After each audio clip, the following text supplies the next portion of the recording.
നമസ്കാരം, വെളിച്ചം ചാനലിലേക്ക് സ്വാഗതം. 2026 ഫെബ്രുവരി 7, 8, 9 തീയതികളിലെ ദിനഫലങ്ങൾ, രാശിഫലങ്ങളാണ് ഇതിൽ പറയുന്നത്. 12 രാശിക്കാരെക്കുറിച്ചും പറയുന്നുണ്ട്. ഒരു ദിവസം നമ്മൾ മിനിമം അറിഞ്ഞിരിക്കേണ്ട ജ്യോതിഷ വിവരങ്ങൾ ഏറ്റവും ചുരുക്കിയാണ് ഇതിൽ പറയാൻ ശ്രമിക്കുന്നത്. ഇതിൻ്റെ കറക്റ്റ് ടൈമിംഗ് പറയുകയാണെങ്കിൽ ഫെബ്രുവരി 7 ഉച്ചയ്ക്ക് 1:21 PM മുതൽ ഫെബ്രുവരി 10 വെളുപ്പിന് 1:11 AM വരെയാണ് ഈ ഫലങ്ങൾ അനുഭവവേദ്യമാകുന്നത്. ആദ്യം നമുക്ക് ഭാഗ്യ നിറങ്ങളെക്കുറിച്ച് നോക്കാം. 7-ാം തീയതി ശനിയാഴ്ച കറുപ്പ് അല്ലെങ്കിൽ നീല, 8-ാം തീയതി ഞായറാഴ്ച ചുവപ്പ്, 9-ാം തീയതി തിങ്കളാഴ്ച നീല അല്ലെങ്കിൽ വെള്ള, അതല്ലെങ്കിൽ ഇവയുടെ ഇളം നിറങ്ങൾ അല്ലെങ്കിൽ ഈ നിറങ്ങൾ ഡിസൈനായിട്ട് വരുന്ന വസ്ത്രങ്ങൾ ധരിച്ചാൽ ഭാഗ്യവർദ്ധനം ഉണ്ടാകുന്നതാണ്. ഒരു 1000 രൂപ കിട്ടേണ്ട സ്ഥലത്ത് ഒരു 1100 നമുക്ക് പ്രതീക്ഷിക്കാം. ഇനി നമുക്ക് ഭാഗ്യ നമ്പറുകൾ നോക്കാം.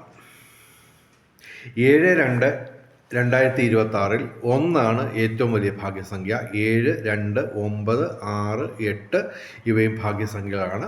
72-19 എന്നുള്ള ആ 4 അക്ക സംഖ്യയുടെ വിവിധ കോമ്പിനേഷൻസ്, 24 കോമ്പിനേഷൻസ് നമുക്ക് പ്രതീക്ഷിക്കാവുന്ന ഒരു ദിവസമാണ് 7-ാം തീയതി.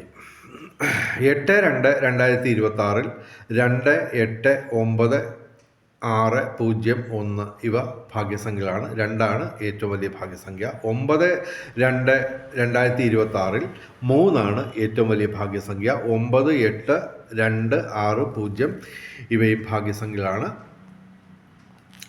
ഇനി നമുക്ക് ബ്രഹ്മമുഹൂർത്തം നോക്കാം.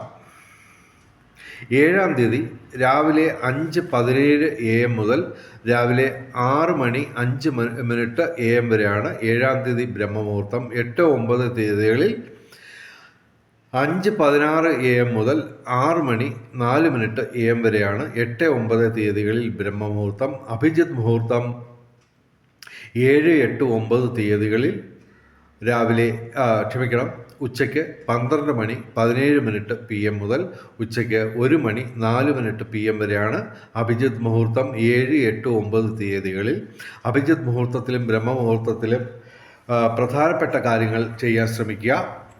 ബ്രഹ്മമുഹൂർത്തത്തിൽ പ്രാർത്ഥനകൾക്കും മന്ത്രജപങ്ങൾക്കും ക്ഷേത്ര ദർശനത്തിനും പ്രാധാന്യം നൽകുക. ഇനി രാഹുകാലം. ഈ രാഹുകാലം എന്ന് പറയുമ്പോൾ പൊതുവെ കലണ്ടറിൽ കിടക്കുന്ന അതൊക്കെ കൃത്യമായിട്ടുള്ള ടൈമിംഗ് അല്ല. കൃത്യമായിട്ടുള്ള ടൈമിംഗ് ഇതാണ്. 7-ാം തീയതി 9:47 AM മുതൽ രാവിലെ 11:14 AM വരെയാണ് 7-ാം തീയതി രാഹുകാലം. കലണ്ടറിൽ കിടക്കുന്നത് 9:10 ആ സമയമാണ്. മനസ്സിലായില്ലേ? ആ വ്യത്യാസം നിങ്ങൾ മനസ്സിലാക്കാം. രാഹുകാലം 8-ാം തീയതി വൈകിട്ട് 5:01 PM മുതൽ വൈകിട്ട് 6:28 PM വരെയാണ് 8-ാം തീയതി രാഹുകാലം. 9-ാം തീയതി രാഹുകാലം രാവിലെ 8:20 AM മുതൽ രാവിലെ 9:47 PM വരെയാണ് 9-ാം തീയതി രാഹുകാലം. രാഹുകാലത്ത് യാത്രകൾ ഒഴിവാക്കുക, പ്രധാനപ്പെട്ട കാര്യങ്ങളിൽ നിന്ന് വിട്ടുനിൽക്കുക. ഇനി നമുക്ക് ഫലങ്ങൾ നോക്കാം. മേടം രാശി, അശ്വതി ഭരണി കാർത്തിക ആദ്യപാദം. മേടം രാശിക്ക് അത്യധികം ഗുണാധിക്യമുള്ള ദിവസങ്ങളാണ്. 7 ഗ്രഹങ്ങൾ ഡയറക്റ്റായിട്ട് അനുകൂലമാണ്. ശനി 7 ശനിയായിട്ട് തുടരുന്നു. ശനിയാഴ്ച ശിവന്, അയ്യപ്പന്, ശനിക്ക് വഴിപാടുകൾ നടത്തുക.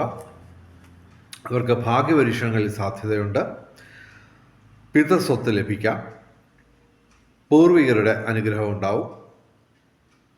പിതൃഗുണം, സന്താന നേട്ടം, കൂടാതെ മകരമാസം മുഴുവൻ ഇവർക്ക്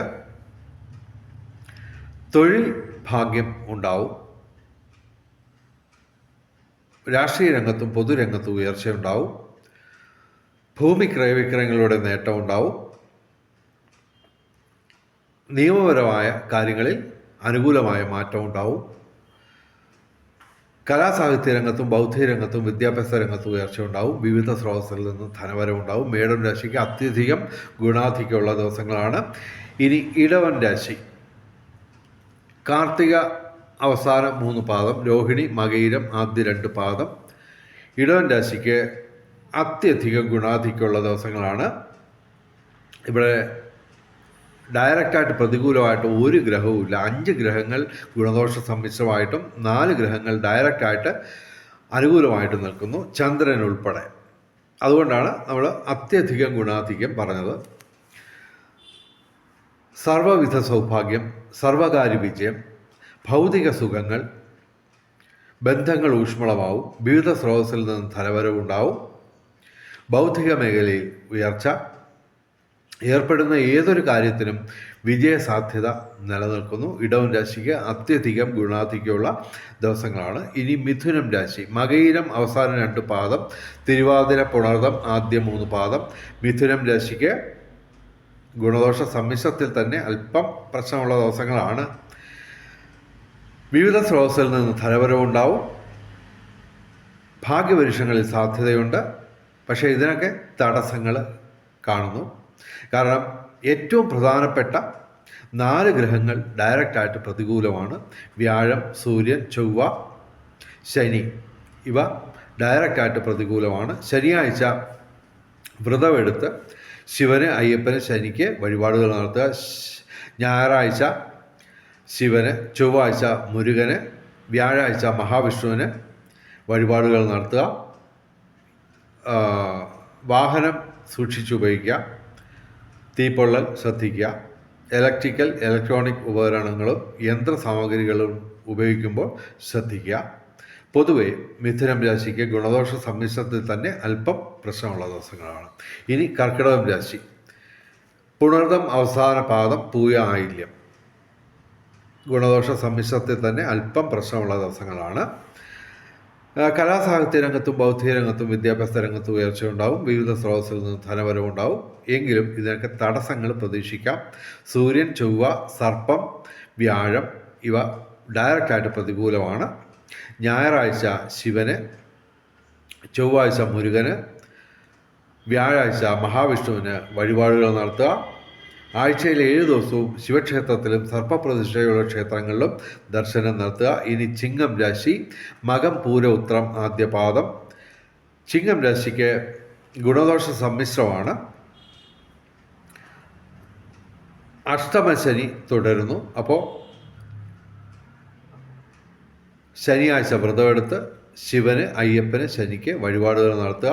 ആഴ്ചയിൽ 7 ദിവസവും ശിവക്ഷേത്രത്തിലും സർപ്പപ്രതിഷ്ഠയുള്ള ക്ഷേത്രങ്ങളിലും ദർശനം നടത്തുക. ഇവർക്ക് വ്യാഴം അനുകൂലമായിട്ട് നിൽക്കുന്നു, 11ാം ഭാവത്തിലെ ലാഭസ്ഥാനത്ത്. അപ്പോൾ ഭൗതിക സുഖങ്ങൾ, വിവിധ സ്രോതസ്സിൽ നിന്ന് ധനവരവ്, അതുപോലെ തന്നെ ബന്ധങ്ങൾ ഊഷ്മളമാവും. പിതൃ സ്വത്ത് ലഭിക്കാം. പിതൃഗുണം, സന്താന നേട്ടം, തൊഴിൽ ഭാഗ്യം ഇവ ഈ മകരമാസം മുഴുവൻ ഉണ്ടാവും. ഭൂമി ക്രയവിക്രയങ്ങളുടെ നേട്ടം, രാഷ്ട്രീയ രംഗത്തും പൊതുരംഗത്തും ഉയർച്ച, നിയമപരമായ പ്രശ്നങ്ങളിൽ അനുകൂലമായ മാറ്റങ്ങൾ. ചിങ്ങം രാശിക്ക് ഗുണദോഷ സമ്മിശ്രമാണ്. ഇനി കന്നിരാശി. ഉത്രം അവസാന 3 പാദം, അത്തം, ചിത്തിര ആദ്യ 2 പാദം. കന്നിരാശിക്ക് ഗുണദോഷ സമ്മിശ്രമാണ്. ഇവർക്ക് 5 ഗ്രഹങ്ങൾ ഗുണദോഷ സമ്മിശ്രമായിട്ടും ശനി ഡയറക്റ്റായിട്ട് പ്രതികൂലമായിട്ടും നിൽക്കുന്നു. ശനിയാഴ്ച വ്രതമെടുത്ത് ശിവന്, അയ്യപ്പന്, ശനിക്ക് വഴിപാടുകൾ നടത്തുക. ഇവർക്ക് ബൗദ്ധിക മേഖലയിൽ അനുകൂലമായ മാറ്റങ്ങൾ. ചെറിയ രീതിയിൽ ഭാഗ്യപരീക്ഷകളിലും സാധ്യതയുണ്ട്. ഇനി തുലാം രാശി. ചിത്തിര അവസാന 2 പാദം, ചോതി, വിശാഖം ആദ്യ 3 പാദം. തുലാം രാശിക്ക് ഗുണാധിക്യമാണ് കാണുന്നത്. ഡയറക്റ്റായിട്ട് പ്രതികൂലമായിട്ട് ചൊവ്വ നിൽക്കുന്നു. മുരുകക്ഷേത്രത്തിൽ, അതായത് സുബ്രഹ്മണ്യ ക്ഷേത്രത്തിൽ പാലഭിഷേകം അല്ലെങ്കിൽ ഭസ്മാഭിഷേകം ചൊവ്വാഴ്ച നടത്തുക. ഇവർക്ക് ഭാഗ്യപരീക്ഷകളിൽ സാധ്യതയുണ്ട്. ബന്ധങ്ങൾ ഊഷ്മളമാവും. വിവിധ സ്രോതസ്സിൽ നിന്ന് ധനവരവ്, ഭൗതിക സുഖങ്ങൾ, അതുപോലെ തന്നെ ദൈവാധീനം കാണുന്നു. ഇവർ ഏർപ്പെടുന്ന ഏതൊരു കാര്യത്തിനും ഒരു വിജയസാധ്യത നിലനിൽക്കും. പൊതുവെ ടെക്നിക്കൽ ഫീൽഡിൽ പൊതുവെ ഇവർക്ക് അനുകൂലമായിട്ടുള്ള മാറ്റങ്ങൾ പ്രതീക്ഷിക്കാം. തുലാം രാശിക്ക് ഗുണാധിക്യമാണ് കാണുന്നത്. ഇനി വൃശ്ചികം രാശി, വിശാഖം അവസാന പാദം, അനിഴം തൃക്കേട്ട. വൃശ്ചികം രാശിക്ക് ഗുണദോഷ സമ്മിശ്രമാണ്. ഇവിടെ ചന്ദ്രനും പ്രതികൂലമായിട്ട് നിൽക്കുകയാണ്. 12ാം ഭാവത്തിൽ വ്യയസ്ഥാനത്ത് നിൽക്കുകയാണ്, നഷ്ടസ്ഥാനത്ത് നിൽക്കുകയാണ്. ഇൻവെസ്റ്റ്മെൻറ്റുകളിൽ നിന്ന് ഒഴിവായി നിൽക്കുക. തിങ്കളാഴ്ച ശിവന്, വ്യാഴാഴ്ച മഹാവിഷ്ണുവിന് വഴിപാടുകൾ നടത്തുക. പിതൃസ്വത്ത് ലഭിക്കാം. ഭൂമി ക്രയവിക്രയങ്ങളുടെ നേട്ടം. രാഷ്ട്രീയ രംഗത്തും പൊതുരംഗത്തും ഉയർച്ച. നിയമപരമായ പ്രശ്നങ്ങളിൽ അനുകൂലമായ മാറ്റം. തൊഴിൽപരമായിട്ട് ഈ മകരമാസം മുഴുവൻ ഇവർക്ക് നേട്ടമുണ്ടാവും. പിതൃഗുണം, സന്താന നേട്ടം, പിതൃസ്വത്ത് ലഭിക്കാം. കലാസാഹിത്യ രംഗത്തും ബൗദ്ധിക രംഗത്തും വിദ്യാഭ്യാസ രംഗത്തും ഉയർച്ച. വിവിധ സ്രോതസ്സിൽ നിന്നും ധനവരവ്. ഇനി ധനുരാശി, മൂലം പൂരാട ഉത്രാടം ആദ്യപാദം. ധനുരാശിക്ക് ഗുണാധിക്യമാണ് കാണുന്നത്. എങ്കിലും കണ്ടകശനി തുടരുന്നു. ശനിയാഴ്ച വ്രതമെടുത്ത് ശിവന്, അയ്യപ്പന്, ശനിക്ക് വഴിപാടുകൾ നടത്തുക. ഇവർക്ക് ഭാഗ്യപരീക്ഷങ്ങളിൽ സാധ്യതയുണ്ട്. ഭൗതിക സുഖങ്ങൾ, ബന്ധങ്ങൾ ഊഷ്മളമാവും. വിവിധ സ്രോതസ്സിൽ നിന്ന് ധനവരവ്, ഭൗതിക സുഖങ്ങൾ. പൊതുവെ ഇവർക്ക് ദാമ്പത്യ ജീവിതത്തിൽ നേട്ടമുണ്ടാവും. വിവാഹം കാത്തു നിൽക്കുന്ന യുവതി യുവാക്കൾക്ക് അനുകൂലമായ മാറ്റങ്ങൾ. ധനുരാശിക്ക് ഗുണാധിക്യമാണ് കാണുന്നത്. ഇനി മകരം രാശി, ഉത്രാടം അവസാന 3 പാദം, തിരുവോണം, അവിട്ടം ആദ്യ 2 പാദം. മകരം രാശിക്ക് ഗുണദോഷ സമ്മിശ്രമാണ്. എങ്കിലും ഇവർക്ക് സൂര്യൻ, ചൊവ്വ, വ്യാഴം, ശിഖി ഇവ ഡയറക്റ്റായിട്ട് പ്രതികൂലമായിട്ട് നിൽക്കുന്നു. ഞായറാഴ്ച ശിവന്, ചൊവ്വാഴ്ച മുരുകന്, വ്യാഴാഴ്ച മഹാവിഷ്ണുവിന്, വെള്ളിയാഴ്ച ഗണപതിക്ക് അല്ലെങ്കിൽ ചാമുണ്ടിക്ക് വഴിപാടുകൾ നടത്തുക. ഇവർക്ക് ഗുണദോഷ സമ്മിശ്രമാണ് ഫലം. ശനി അനുകൂലമായിട്ട് നിൽക്കുന്നതിനാൽ ഇവർ ഏർപ്പെടുന്ന ഏതൊരു കാര്യത്തിനും ഒരു വളരെയധികം പരിധി വരെ ഇവർക്ക് നേട്ടമുണ്ടാവും. വിജയസാധ്യത നിലനിൽക്കുന്നു. കലാസാഹിത്യ രംഗത്തും ബൗദ്ധിക രംഗത്തും വിദ്യാഭ്യാസ രംഗത്തും ഉയർച്ചയുണ്ടാവും. ശാരീരിക സൗഖ്യം ശനിയുടെ അനുകൂല ഭാവം കൊണ്ട് ലഭിക്കാൻ സാധ്യത. വിവിധ സ്രോതസ്സിൽ നിന്ന് ധനവരവ്. മകരം രാശിക്ക് ഗുണദോഷ സമ്മിശ്രമാണ്. ഇനി കുംഭൻ രാശി, അവിട്ടം അവസാന 2 പാദം, ചതയം പൂരിട്ടാതി ആദ്യ 3 പാദം. കുംഭൻ രാശിക്ക് ഗുണദോഷ സമ്മിശ്രത്തിൽ തന്നെ അല്പം പ്രശ്നമുള്ള ദിവസങ്ങളാണ്. ശാരീരിക അസ്വസ്ഥതകൾ ഉണ്ടാവാം. തൊഴിൽപരമായിട്ട് പ്രശ്നങ്ങളുണ്ടാവാം. വാഹനങ്ങൾ ഓടിക്കുമ്പോൾ സൂക്ഷിക്കുക. തീപ്പൊള്ളൽ, അതുപോലെ തന്നെ യന്ത്രസാമഗ്രികളും ഇലക്ട്രോണിക് ഉപകരണങ്ങളും ഉപയോഗിക്കുമ്പോൾ സൂക്ഷിക്കുക. ആഴ്ചയിൽ 7 ദിവസവും ശിവക്ഷേത്രത്തിലും സർപ്പപ്രതിഷ്ഠയുള്ള ക്ഷേത്രങ്ങളിലും ദർശനം നടത്തുക. ശനിയാഴ്ച വ്രതമെടുത്ത് ശിവന്, അയ്യപ്പന്, ശനിക്ക് വഴിപാടുകൾ നടത്തുക. ഞായറാഴ്ച ശിവന്, ചൊവ്വാഴ്ച മുരുകന് വഴിപാടുകൾ നടത്തുക. ഇവർക്ക് വ്യാഴവും ശുക്രനും അനുകൂലമാണ്. എങ്കിലും ഈ 5 ഗ്രഹങ്ങൾ എല്ലാം പാപഗ്രഹങ്ങളാണ്. 5 പാപഗ്രഹങ്ങൾ ഡയറക്റ്റായിട്ട് പ്രതികൂലമായിട്ട് നിൽക്കുന്നുണ്ട്. ഈ ശുക്രൻ്റെയും വ്യാഴത്തിൻ്റെയും അനുകൂല ഭാവം അത്ര കണ്ട് ഫലപ്രദമാവില്ല.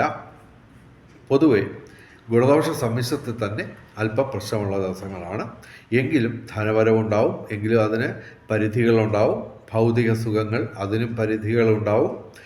വിവിധ സ്രോതസ്സിൽ നിന്ന് ധനവരവ്, ഭൗതിക സുഖങ്ങൾ ഇവയ്ക്കെല്ലാം തന്നെ പരിധികൾക്കുള്ളിൽ നിന്ന് ഇവർക്ക് അനുഭവങ്ങളുണ്ടാവും. പൊതുവെ കുംഭൻ രാശിക്ക് ഗുണദോഷ സമ്മിശ്രത്തിൽ തന്നെ അല്പം പ്രശ്നമുള്ള ദിവസങ്ങളാണ്. ഇനി മീനം രാശി, പൂരുരുട്ടാതി അവസാന പാദം, ഉത്രട്ടാതി രേവതി. ഗുണദോഷ സമ്മിശ്രമാണ് ഫലം. ഇവർക്ക് ശനി, ചന്ദ്രൻ, സർപ്പം, ബുധൻ ഇവ ഡയറക്റ്റായിട്ട് പ്രതികൂലമായിട്ട് നിൽക്കുന്നു. ശനിയാഴ്ച വ്രതമെടുത്ത്, ജന്മശനിയാണ്, ശനിയാഴ്ച വ്രതമെടുത്ത് ശിവന്, അയ്യപ്പന്, ശനിക്ക് വഴിപാടുകൾ നടത്തുക. തിങ്കളാഴ്ച ശിവന്, ബുധനാഴ്ച ശ്രീകൃഷ്ണന് വഴിപാടുകൾ നടത്തുക. ആഴ്ചയിൽ 7 ദിവസവും ശിവക്ഷേത്രത്തിലും സർപ്പപ്രതിഷ്ഠയുള്ള ക്ഷേത്രങ്ങളിലും ദർശനം നടത്തുക. ഇവർക്ക് പിതൃ സ്വത്ത് ലഭിക്കാനുള്ള സാധ്യത, ഭൂമി ക്രയവിക്രയങ്ങളുടെ നേട്ടം, രാഷ്ട്രീയ രംഗത്തും പൊതുരംഗത്തും ഉയർച്ച, നിയമപരമായ പ്രശ്നങ്ങളിൽ അനുകൂലമായ മാറ്റം, മകരമാസം മുഴുവൻ തൊഴിൽ ഭാഗ്യം, പിതൃഗുണം, സന്താന നേട്ടം, കലാസാഹിത്യ രംഗത്ത് നേട്ടം, വിവിധ സ്രോതസ്സിൽ നിന്ന് ധനവരവ്. പൊതുവെ മീനം രാശിക്ക് ഗുണദോഷ സമ്മിശ്രത്തിൽ തന്നെ അല്പം പ്രശ്നമുള്ള ദിവസങ്ങളാണ്. ഗുണദോഷ സമ്മിശ്രമായിട്ട് നമുക്ക് കാര്യങ്ങൾ പറയാം. വെളിച്ചം ചാനലിൻ്റെ മുഴുവൻ പ്രേക്ഷകർക്കും സർവകാര്യ വിജയം, സർവവിധ സൗഭാഗ്യം, രാജകീയ സുഖഭോഗങ്ങൾ, അപ്രതീക്ഷിത ധനലാഭങ്ങൾ, അപ്രതീക്ഷിത സൗഭാഗ്യങ്ങൾ ഇവ ഗുരുവായൂരപ്പൻ അനുഗ്രഹിച്ച് തന്ന് എല്ലാവരുടെയും ജീവിതത്തിൽ വെളിച്ചവും ഐശ്വര്യവും സമ്പൽ സമൃദ്ധിയും വന്നു ചേരട്ടെ എന്ന് പ്രാർത്ഥിച്ചുകൊണ്ട് വീഡിയോ അവസാനിപ്പിക്കുന്നു. നമസ്കാരം, ശുഭദിനം.